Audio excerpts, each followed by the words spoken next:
नमस्कार, मी काकी. आज मी तुम्हाला तीळ, शेंगदाणे आणि खोबरं याच्यापासून लाडू बनवून दाखवणार आहे. आता आपण पहिल्यांदा इथं एक हे फुलपात्र आहे ते भरून तीळ घेतलेलं आहे.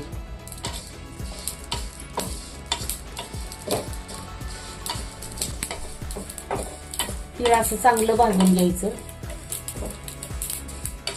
फक्त त्याचा असा कलर बदलू द्यायचा नाही.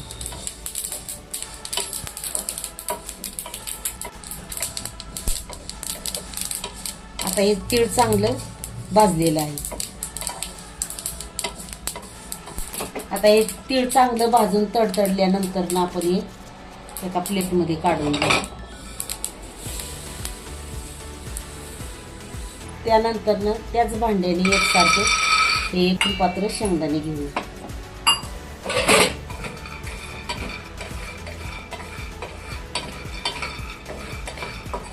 चांगले असे भाजून झालेले आहेत. आता ते पण आपण तिथं काढून घेऊया. आता त्यानंतर ना आपल्याला त्या अर्ध फुलपात्र खोबरं घ्यायचं.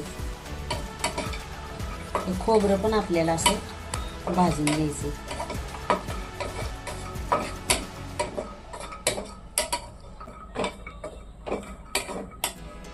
खोबरं पण आपलं भाजून झालेलं आहे. ते पण आता आपण एका प्लेटमध्ये काढून घेऊ. आता त्यानंतर ना हा गूळ पण आपल्याला त्याच फुलपात्राने 1.5 फुलपात्र घ्यायचं आहे. आता आपल्याला आपण हे सगळं एका मिक्सरच्या भांड्यात काढून वाटून घ्यायचं आहे. आता आपल्याला तिळापासून आपल्याला कॅल्शियम मिळतं, शेंगदाण्यापासून आपल्याला प्रोटीन मिळतं, खोबऱ्यापासून आपल्याला फायबर मिळतं आणि गुळापासून आपल्याला लोह मिळतं. आता हे सगळं आपण एका मिक्सरच्या भांड्यात वाटून घेऊया. आता आपल्याला हे जास्त बारीक करायचं नाही, थोडं जाडसरच वाटून घ्यायचं. आपल्याला हे ह्या पद्धतीनं असं करायचं. म्हणजे ह्याला जास्त बारीक करायचं नाही. तीळ बारीक नाही झाले तरी चालेल, कारण तीळ खाताना चांगलेच लागतात. त्यामुळे ह्या पद्धतीनेच करा. तुम्ही वाटल्यास अगोदर खोबरं शेंगदाणे बारीक करून घेतलं तरी चालेल, पण मी सगळं एकत्र करून हे बारीक करून घेतले. तुम्हाला जसं सोपं वाटेल तसं तुम्ही त्या पद्धतीनं करा.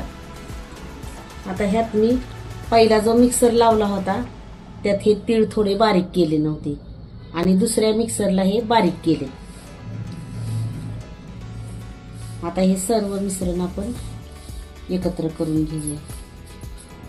आता त्यात आपल्याला हे 2 चमचा इथपर्यंत हे तूप घालायचे. आता हे मिश्रण आपल्याला सगळं एकत्र करून घ्यायचं.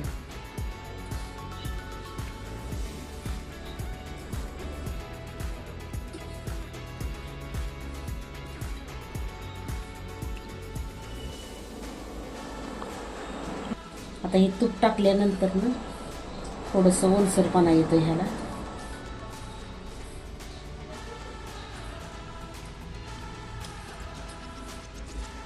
आता हे पूर्ण मिक्स झालेले.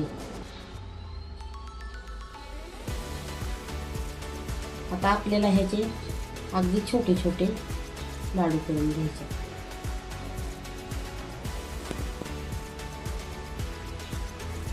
आता ह्या पद्धतीनं आपल्याला ह्याचे छोटे छोटे लाडू करून घ्यायचे.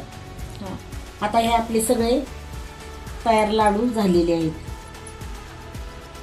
तुम्हाला जर आजच्या लाडूची रेसिपी आवडली असेल तर व्हिडिओला एक लाईक करायला विसरू नका.